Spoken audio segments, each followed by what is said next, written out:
Holidays-nale, adu namma GT Holidays da. GT Holidays, South India's #1 travel brand. You know you are special when you're with GT Holidays. 35 ஆண்டுகளாக பல டாக்டர்களை உருவாக்கிய Prakash இன்ஸ்டிடியூட்டின் NEET repeaters course, டே scholars மற்றும் residential program. உங்கள் வெற்றியை உறுதி செய்யுங்கள்.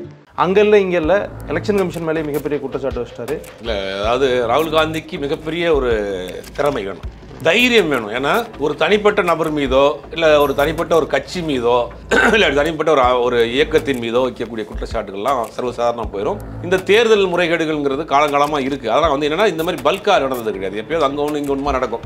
இல்லை, அவங்க வந்து ஒரு ரிட்டர்னில் கொடுக்க சொல்லுங்கள், அவரே சாட்சி கொடுக்க சொல்லுங்கள் அப்படின்ற மாதிரி இதெல்லாம் வைக்கிறாங்க. என்ன கேட்குறேன்னா, நீங்கள் குற்றச்சாட்டு வச்சுட்டார்ல, வைக்கிறவர் வந்து இந்தியாவோட எதிர்க்கட்சி தலைவர். ஒரு 300 எம்பிகள் இதுக்கு எதிராக குரல் கொடுக்குறாங்க. தேர்தல் ஆணையத்திலிருந்து இந்த மாதிரியான ஒரு சம்பவம் நடக்கவே இல்லைங்க, ராகுல் காந்தி பொய் சொல்கிறாரு அப்படின்னு சொன்னாங்களா? இது வரைக்கும் சொல்ல. இதுதான் ரொம்ப முக்கியமான விஷயம். பீகார் தேர்தலில் வந்து ஆதாரை வந்து அவங்க ஆவணமாக எடுத்துக்கிற மாட்டோம், நாங்கள் நீக்கப்பட்டவங்க இல்லை ஆதாரை எடுத்துக்கணும்னு உச்சநீதிமன்றம் இன்றைக்கி ஆர்டர் போட்டுருச்சு. வேறு வழி இல்லாமல் ராகுல் காந்தி சுட்டிய அந்த சாட்டையில் வந்து இன்றைக்கி தேர்தல் ஆணையம் மாட்டிக்கிட்டு உச்சநீதிமன்றம் அந்த சாட்டையை கையில் எடுத்து தேர்தல் ஆணையத்தை இறுக்கி பிடிச்சிருக்குங்கிறது தான் உண்மை. இது ஒரு பெரிய அதிர்ச்சியான விஷயம். ஹிட்லர் என்ன பண்ணுவாரோ அப்படின்னா, ஒரு ஒரு பகுதியை படையெடுத்து போகிறாருன்னா முதலில் அவர் கைப்பற்றுறது என்னன்னு தெரியுமா உங்களுக்கு? அங்கே இருக்கக்கூடிய ரேடியோ ஸ்டேஷன், கம்யூனிகேஷனை முதல்ல அங்கே சிதைச்சிருவார். அதே மாதிரி தான் இன்னைக்கு இந்தியாவில் பண்ணிட்டு இருக்காங்க. 50க்கும் மேற்பட்ட உலக நாடுகளில் 100 கோடிக்கும் அதிகமான ஆகாயம் தமிழ் பார்வையாளர்களுக்கு பேரன்பும் திருநன்றியும். ஆகாயம் நேயர்களுக்கு வணக்கம். மூத்த பத்திரிகையாளர் திரு சுபேர் அவர்கள் நம்ம கூட இருக்காங்க. சமீபத்தில் ராகுல் காந்தி அவர்கள் வெளியிட்ட பல்வேறு தகவல்கள் பரபரப்பாக போயிட்டு இருக்க நிலையில் அதனுடைய அப்டேட் கேட்டு தெரிஞ்சுக்க போகிறோம். வணக்கம் சார். வணக்கம். நம்ம தான் பேசியிருந்தோம், உடனே அந்த செய்தி வந்த உடனே பேசியிருந்தோம். ஓட் சோரி, அதாவது வாக்கு திருடர்கள்னு சொல்லி அங்கல்ல இங்கல்ல எலெக்ஷன் கமிஷன் மேலே மிகப்பெரிய குற்றச்சாட்டு வச்சிட்டாரு. இன்னைக்கு அந்த குற்றச்சாட்டும் அதை சுற்றி உள்ள சம்பவங்களும் என்ன நிலைமையில் இருக்குது சார்? இல்லை, அதாவது ராகுல் காந்திக்கு மிகப்பெரிய ஒரு திறமை வேணும், தைரியம் வேணும். ஏன்னா ஒரு தனிப்பட்ட நபர் மீதோ இல்லை ஒரு தனிப்பட்ட ஒரு கட்சி மீதோ இல்லை தனிப்பட்ட ஒரு இயக்கத்தின் மீதோ வைக்கக்கூடிய குற்றச்சாட்டுகள்லாம் சர்வசாதாரணமாக போயிடும். இந்த தேர்தல் முறைகேடுகள்ங்கிறது காலங்காலமாக இருக்குது. அதெல்லாம் வந்து என்னென்னா இந்த மாதிரி பல்காக நடந்தது கிடையாது. எப்போயாவது அங்கே ஒன்று இங்கே ஒன்றுமா நடக்கும். ஒரு தேர்தல் ஒரு இடத்துல வந்து கள்ள ஓட்டு போட்டாங்க, ஒரு தொகுதியில் கவுண்டிங்கில் மிஸ் பண்ணிட்டாங்க, கவுண்டிங்கில் சில ஓட்டை எண்ணாமல் விட்டுட்டாங்க அப்படிங்கிற குற்றச்சாட்டு வரும். அது வழக்குக்கு போகும், அது போயிடும்.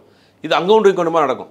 ஆனால் ஒட்டுமொத்தமாக நடந்த ஒரு பொது தேர்தலில் பல மாநிலங்களில் இந்த மாதிரியான போலியான வாக்காளர்களை சேர்த்து ஓட்டு போட வச்சு அவர்களுக்கு போலியான முகவரி கொடுத்து, போலியான ஐடென்டிஃபை கார்டு கொடுத்து, போலியான ஃபோட்டோ போட்டு, இது ஒரு மிகப்பெரிய ஒரு ஆணையமே, தேர்தல் ஆணையமே மிகப்பெரிய ஒரு வேலையை செஞ்சுருக்கு அப்படிங்கிறது தான் ராகுல் காந்தி வைத்த குற்றச்சாட்டு. இது தேர்தல் முடிஞ்சு கிட்டத்தட்ட 6-7 மாதமாக அதை சம்மந்தப்பட்ட எல்லா டேட்டாஸையும் எடுத்து அது சம்மந்தப்பட்ட இடங்களில் விசாரித்து அதை வந்து அவர் என்ன பண்ணுறாருன்னா மக்கள் மத்தியில் பொது வழியில் பத்திரிகையாளர் சந்திப்பில் வைக்கிறாரு. வச்சதுக்கு அதுக்கு எதிர்த்து கட்சி சார்பில் வந்து இதுவரைக்கும் தேர்தல் ஆணையத்தின் சார்பாக நீங்கள் வந்து மறுக்கவே இல்லை. அதான் முக்கியமான மேட்டர். இல்லை, அவங்க வந்து ஒரு ரிட்டர்னில் கொடுக்க சொல்லுங்கள், அவரே சாட்சி கொடுக்க சொல்லுங்கள் அப்படின்ற மாதிரி இதெல்லாம் வைக்கிறாங்க. என்ன கேட்குறேன்னா, நீங்கள் குற்றச்சாட்டு வச்சுட்டார்ல, வைக்கிறவர் வந்து இந்தியாவோட எதிர்க்கட்சி தலைவர். ஒரு 300 எம்பிகள் இதுக்கு எதிராக குரல் கொடுக்குறாங்க. இந்த 300 எம்பிகளுங்கிறது மக்களினுடைய பிரதிநிதிகள். மக்களே கேள்வி கேட்குறாங்க. மக்கள் சார்பாக மக்களினுடைய பிரதிநிதிகள் ஒரு 300 பேர் தேர்தல் ஆணையத்தின் மீது உங்கள் மீது இவ்வளோ குற்றச்சாட்டு வருது, நீங்கள் கொடுத்த டாக்குமெண்ட்லேயே இவ்வளோ மிஸ்டேக்ஸ் இருக்குது அப்படின்னு கேள்வி கேட்குறப்ப நீங்கள் இதுக்கு முறைப்படி விளக்கம் கொடுக்க வேண்டியது தானே ஒரு ஜனநாயக கடமை.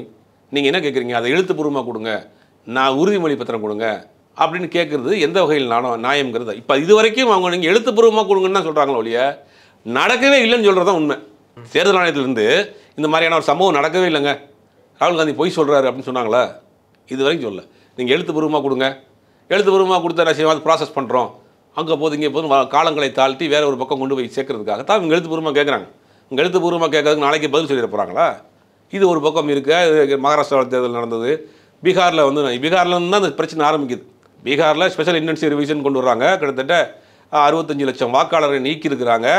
இன்னும் 30 லட்சம் பேருக்கு என்ன செய்ய போகிறாங்கன்னு தெரியல. ஏறக்குறைய 1 கோடி மக்கள் இந்த முறை பீகார் சட்டமன்ற தேர்தலில் வாக்களிக்க முடியாத சூழல் உருவாகிருக்கு. இதுதான் பிரச்சனை ஆரம்பிச்சிருக்கு.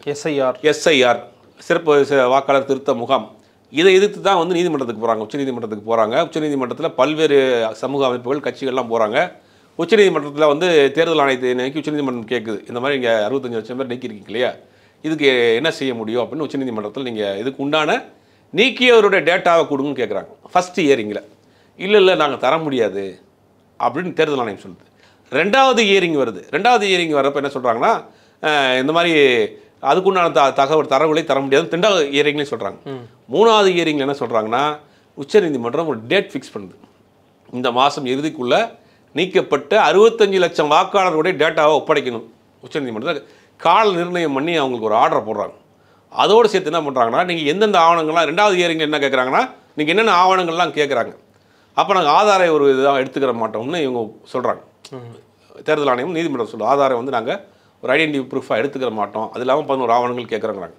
இப்போ 3வது ஹியரிங்கில் என்ன பண்ணுறாங்க, உச்சநீதிமன்றம் ஸ்ட்ராங்காக நீக்கப்பட்ட 65 லட்சம் பேருடைய டேட்டாஸு எதுக்காக நீக்கப்பட்டீங்கிறத இந்த மாதம் இறுதிக்குள்ளே நீங்கள் கொண்டு வந்து ஒப்படைக்கணும் அப்படிங்கிற ஒரு சொல்லிவிட்டு ஆதாரை ஒரு ப்ரூஃபாக எடுத்துக்கிறணும் அப்படின்னு ஒரு ஆர்டர் போட்டுருச்சு நீதிமன்றம், உச்சநீதிமன்றம். ஓகே, இதுதான் ரொம்ப முக்கியமான விஷயம்.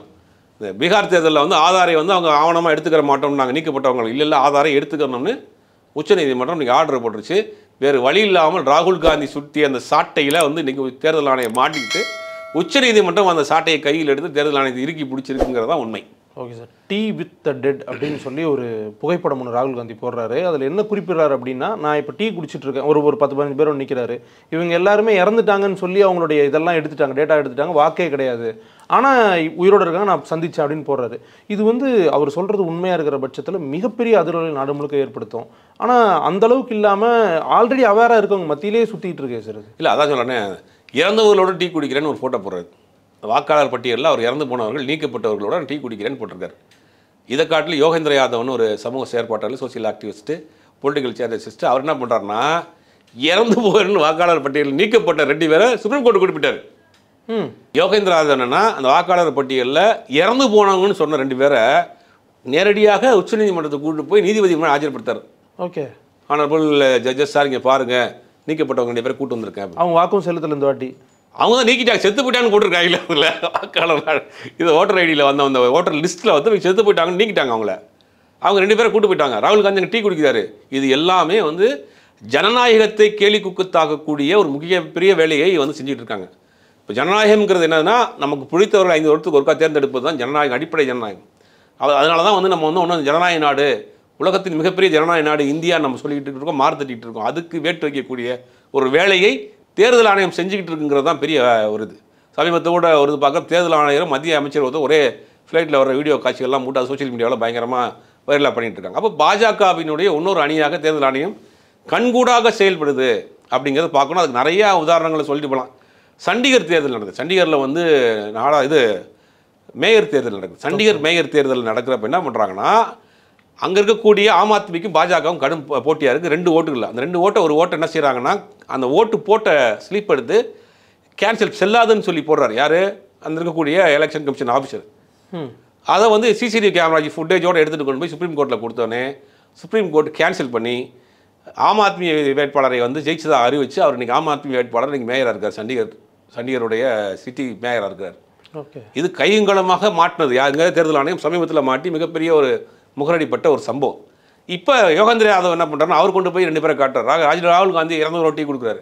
இதில் என்னென்னா, சவுத் இந்தியாவில் மட்டும்தான் ஓரளவுக்கு சமூக சேவைகள் சோசியல் ஆக்டிவிட்டீஸ் மட்டும்தான் இந்த விஷயங்களை வந்து எடுத்து பேசிக்கிட்டு இருக்கிறாங்க. இதை வந்து கொண்டு போய் சேர்க்குறாங்க. பீகாரை பொறுத்த வரைக்கும் தேசிய யாதவ் பேசுகிறார், காங்கிரஸ் கட்சி பேசுது, கம்யூனிஸ்ட் கட்சிகள் பேசுது, இந்தியா கூட்டணியில் ஒரு சில பேர் பேசுகிறாங்க. ஆனால் ஒட்டுமொத்த ஊடகங்களும் இதை புறக்கணித்துட்டுது. ஒட்டுமொத்த ஊடகங்களும் வட இந்திய ஊடகங்கள் இதை கண்டுக்கிறாங்க விட்டாங்கிறது தான் பெரிய அதிர்ச்சியான தகவல். ஏன்னா ஊடகங்கள் முழுவதுமே அது எல்லோரும் விளையாட்டாக சொல்கிற மாதிரி அது மோடி மீடியா தான். அது மோடி மீடியாவை தான் இன்றைக்கி வட இந்திய ஊடகங்கள் இருக்குது. அப்படிங்கும்போது அதை அவங்க இதை விட்டுட்டாங்க. இதை விட்டுட்டு வேறு திசையை நோக்கி போகிறாங்க. ராகுல் காந்தி வச்ச குற்றச்சாட்டுகளோ, தேர்தல் ஆணையம் மீது வச்ச குற்றச்சாட்டுகளோ உச்சநீதிமன்றம் கண்டித்ததோ, உச்சநீதிமன்றம் 65 லட்சம் பேருடைய டேட்டாஸ் கேட்டதோ, ஆதாரை கொண்டு வந்து இங்கே ஒப்படைக்கணும்னு சொன்னதோ, யோகேந்திர யாதவ் உச்சநீதிமன்றத்தில் ப்ரொடியூஸ் பண்ணதோ, எதை பற்றியும் டிஸ்கஷனோ பெரிய செய்திகளோ பரபரப்போ வட இந்தியா முழுவதுமே கிடையாது. இது ஒரு பெரிய அதிர்ச்சியான விஷயம்.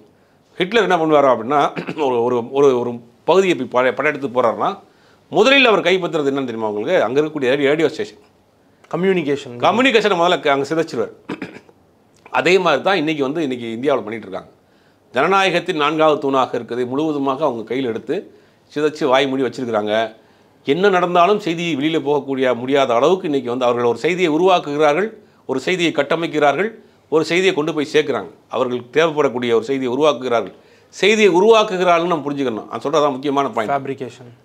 ஒரு விஷயத்தை அவங்களே கிரியேட் பண்ணி அவங்களே உருவாக்கி அதை செய்தியாக்கி அதை பரபரப்பாக்கி அதை கொண்டு போய் சேர்க்குறாங்க. கொரோனா காலத்தில் அப்படி தான் பண்ணாங்க. ஒரு செய்தியை, கொரோனாங்கிறது சைனாவில் நடைபெற்ற ஒரு நோய், அது உலகம் முழுக்க பரவுது. அப்போ இந்தியாவிலையும் அந்த அந்த கொரோனா நோய் சில இடங்களில் பரவுறப்ப அப்போ இவங்க ஒரு நரேஷனை செட் பண்ணுறாங்க. கொரோனா நோயை வந்து அங்கே டெல்லியில் நடக்கக்கூடிய ஒரு தப்லீக் ஜமாத் மாநாட்டில் தான் பரப்புகிறாங்க, அங்கே தான் ப்ரொடியூஸ் பண்ணுறாங்க, இவங்க தான் இந்தியா முழுவதும் பரப்புகிறாங்க அப்படின்னு ஒரு செய்தியை இவங்களே உருவாக்கி அந்த செய்தியை உருவாக்கி அதை வந்து பரப்புனாங்க. இருக்கக்கூடிய மீடியாக்களை வைத்து ஒட்டுமொத்தமாக இந்தியா முழுவதும் பரப்புனாங்க. அப்போ ஒரு விஷயம் அவர்களுக்கு தேவைன்னா அவர்களே அதை உருவாக்கி அதை பரப்பக்கூடிய வேலையை நீங்கள் ஒட்டுமொத்தமாக ஊடகங்களை கையில் வைத்துட்டு பண்ணிகிட்டு இருக்காங்க. இப்போ ராகுல் காந்தி வைக்கக்கூடிய அந்த குற்றச்சாட்டு, யோகேந்திர யாதவ் வைக்கக்கூடிய குற்றச்சாட்டு, நீதிமன்றம் கண்டித்த விஷயங்கள் எதுவுமே பெருசாக பேசு பொருளாக விவாதமாக வட இந்தியா முழுவதும் ஆகலை. தென்னிந்தியா முழுவதும் இருக்கக்கூடிய இந்தியா கூட்டணி இருக்கக்கூடிய சில இயக்கங்கள், அரசியல் கட்சிகள், சில ஊடகங்கள் மட்டும்தான் இதை பற்றி பேசுகிறாங்களே ஒழிய முழுவதுமாக அதை வந்து அவங்க டைவர்ட் பண்ணக்கூடிய வேலையில் தான் செஞ்சுட்டு இருக்காங்க. ஓகே சார், காங்கிரஸ் இது வந்து அடுத்த கட்டமாக எப்படி எடுத்துகிட்டு போகலான்னு பிளான் பண்ணுறாங்க சார்? ஏன்னா அவங்க எதிர்பார்த்த எக்ஸ்போஷர் வேறையாக இருந்திருக்கலாம். ஒருவேளை அவங்க சொல்கிறதெல்லாம் உண்மையாக இருக்கக்கூடிய பட்சத்தில் அதோட இம்பாக்ட்டும் வேறு.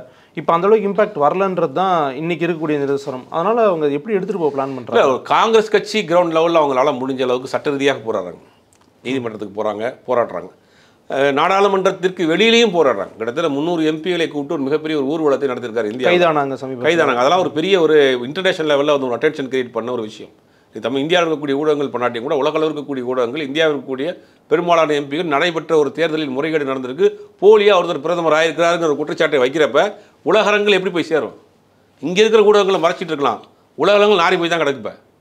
அப்போ அதை மாற்றுறதுக்கு இவங்க என்னென்ன வேலையெல்லாம் பண்ணுவாங்க அப்படின்னா, இந்த காங்கிரஸ் கட்சியை பொறுத்த வரைக்கும் அவர்கள் ஒரு சரியான பாதையை தான் எடுத்துருப்பாங்க. ஜனநாயக ரீதியாக நீதிமன்றத்துக்கு போகலாம், ஆர்ப்பாட்டம் பண்ணலாம், நம்ம நீதிமன்றத்துக்குள்ளே பேசுறதுக்கு அனுமதி கேட்கலாம், இதெல்லாம் ஒரு ஜனநாயக வழிமுறைகளில் பண்ணுறாங்க.